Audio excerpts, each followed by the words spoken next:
Hey, what's going on, guys? This is Coach Alex White over here at Peak Human Performance, and today we're getting ready to go through a 30-minute total body workout. So in 30 minutes, we're gonna go a little bit of bike, and then from bike, we're gonna move our way into 3x3. So we're gonna do 3 exercises, 2 strength, 1 core, for 3 rounds. And in between each of those, we're gonna go right back to the bike for 1-minute intervals. So let's get started. Our first sequence is going to be a 2-minute warm-up, followed by 3 7-second sprints with a 30-second rest. We're gonna do that 3 times, okay? Let's get on it. All right, so in the beginning, as you start getting going with your conditioning, I'm using the bike today because I wanna give my legs a little bit of a break from running or from pounding.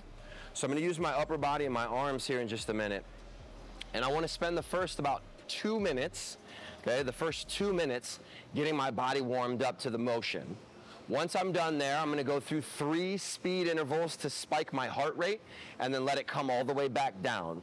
Once I'm finished with each one of those, then I'm gonna allow myself the ability to relax for about 90 seconds before I start in on my first strength exercise. Our sequence today is gonna bounce back and forth between a strength exercise and then a conditioning exercise.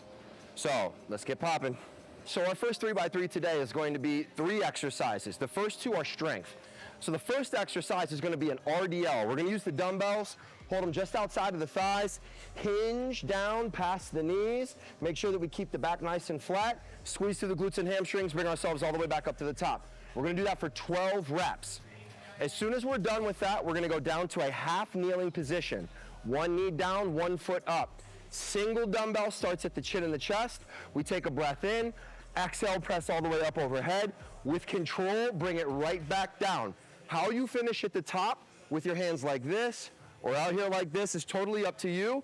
Base it solely on how your shoulder feels as it goes all the way up to the overhead position.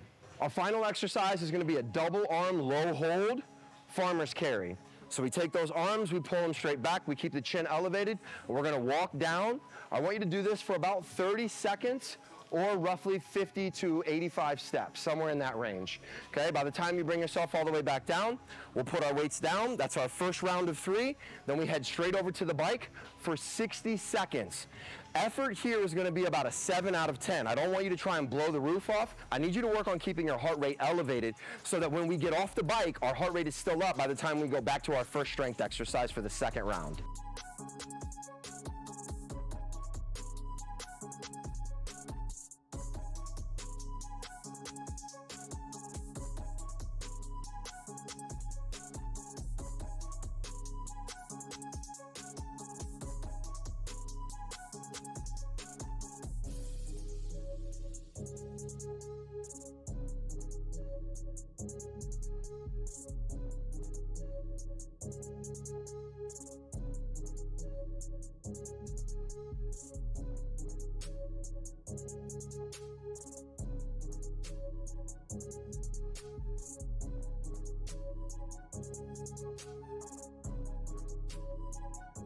All right, so when we start in on our next round, this is our second series, or our series B.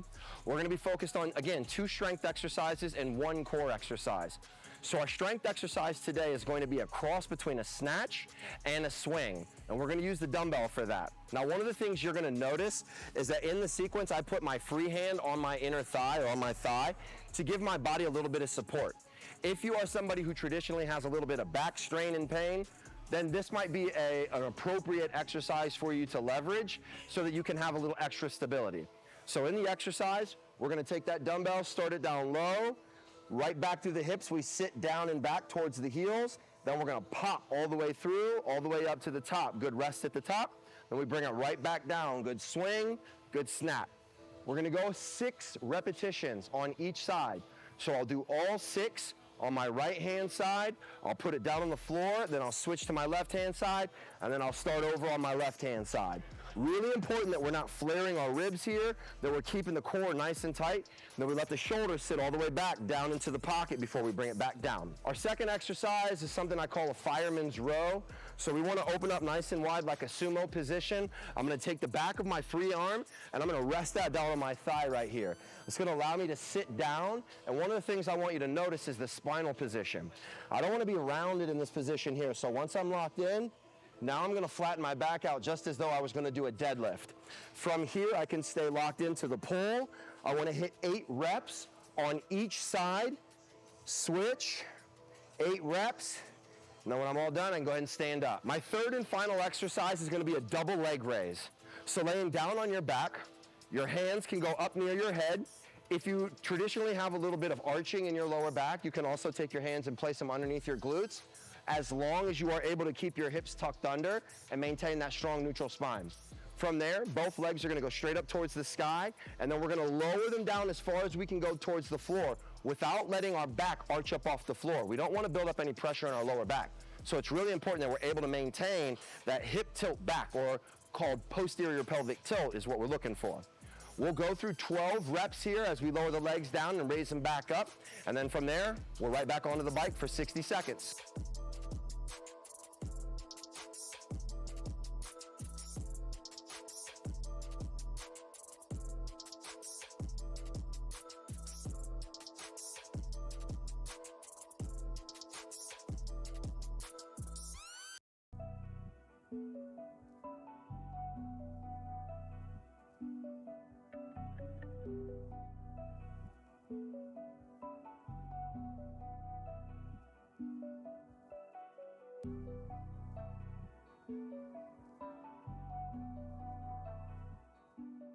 All right, so you finished all of your exercises. We've gotten all 3 rounds of 3. We're feeling pretty good. Now it's the end of the workout. We jump on the bike and we want to do a nice light cool down. So we want the effort here to be about a 6 out of 10. We want to stay there for 3 minutes as we let our heart rate gradually work its way back down, and we allow the system to circulate fresh blood all the way throughout, bringing new oxygen in. And that's going to help bring our lactate that's built up in our system down.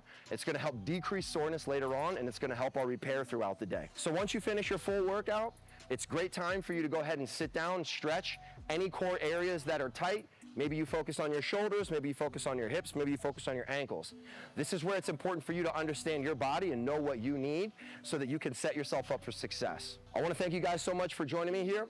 If you have any other questions, you can always leave some comments down below, or you can reach out to us at contact@peakhumanperformance.us. Otherwise, I'll see you guys on the next workout. This is Coach White signing off. We'll see you later in the gym. Peace.